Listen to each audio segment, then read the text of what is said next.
আসসালামু আলাইকুম। আজ আমি এসেছি মাত্র 10 মিনিটে অনেক সুন্দর এবং অনেক টেস্টি একটি সাগরের মাছ রান্না করার রেসিপি নিয়ে। তো যাই হোক, আমি কিভাবে কি দিয়ে এই সুস্বাদু খাবারটা রান্না করি সেটা আপনারা সবাই আমার সঙ্গে থাকুন এবং দেখুন। যাই হোক, আমি প্রথমে কড়াইতে তেল দিয়ে অনেকগুলি কাঁচামরিচ কুচি এবং বেশ খানিকটা পেঁয়াজ কুচি দিয়ে লবণ এবং হলুদ দিয়ে হাত দিয়ে মেখে নিচ্ছি। অনেক সুন্দর করে মেখে নিতে হবে যাতে পেঁয়াজ এবং কাঁচামরিচটা নরম হয়ে আসে। লবণ দিয়ে যদি এইভাবে হাত দিয়ে মাখানো হয় তাহলে পেঁয়াজটা নরম হয়ে আসে। যেহেতু আমি হাতে মেখে তরকারিটা রান্না করব, সেহেতু পেঁয়াজ নরম হওয়ার একটা ব্যাপার আছে, সেজন্য আমি পেঁয়াজ দিয়ে অনেকক্ষণ ধরে মেখে মেখে নিয়েছি।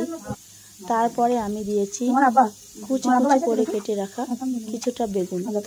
আমি বেগুনগুলো আগে থেকে কেটে সুন্দর করে ধুয়ে নিয়েছিলাম। তারপর সেই বেগুনগুলো আমি পেঁয়াজ কাঁচামরিচ ভিতরে দিয়ে ভালোভাবে হাত দিয়ে উল্টে পাল্টে মেখে নিয়েছি। তারপর আমি এর ভিতরে দিয়ে দিলাম আমার সেই সাগরের মাছগুলো আমি অনেকক্ষণ ধরে ধুয়েছি, লবণ দিয়ে মাখিয়ে রেখে ধুয়ে রেখেছি। তারপরে পানি দিয়ে অনেক সময় ধরে সুন্দর করে ভালোভাবে ধুয়ে রেখেছিলাম। তারপরে এখন মাছগুলো বেগুনের ভিতরে দিয়ে ভালোভাবে হাত দিয়ে মেখে থেকে কিছুটা পানি দিয়ে দিয়েছি। পানি দিয়ে আমি কড়াইটা চুলোয় বসিয়ে আমি জালটা দিলাম, দিয়ে এখন লাড়াচাড়া করে আমি তরকারিটা ঢেকে দেব বেশ কিছুক্ষণের জন্য। ধরো 3-4 মিনিটের জন্য আমি ঢেকে দেব। ঢাকা দিয়ে আমি 3-4 মিনিট ধরে জাল দিব। তারপরে আমি ঢাকনাটা উঁচু করে দেখব কেমন জাল হয়। মাত্র 10 মিনিটে তরকারিটা রান্না হয়। আপনারা বাসায় এইভাবে যদি হাত দিয়ে মেখে তরকারি রান্না করেন, এইভাবে সাগরের মাছ, তো দেখবেন অনেক টেস্টি, অনেক স্বাদ। আমি মাঝে মধ্যে এইভাবে বাসায় রান্না করি, সবাই খুবই বলে আজকের তরকারিটা খুবই সুন্দর হয়েছে। তাই আপনাদের সবার সঙ্গে আমি শেয়ার করলাম। এই যে দেখুন, 3-4 মিনিট পরে আমি ঢাকনাটা সরিয়ে আপনাদের দেখাচ্ছি যে কত সুন্দর একটা কালার আসছে। কাঁচামরিচের তরকারি যদি এরকম লোভনীয় কালার না হয় তাহলে আর খেতে ভালো লাগে কীভাবে? দেখতে যেমন সুন্দর হয়েছে, আশা করি খেতেও তেমন সুন্দর হবে। একটা কথাই আছে না, দেখতে ভালো হলে খেতেও ভালো লাগে।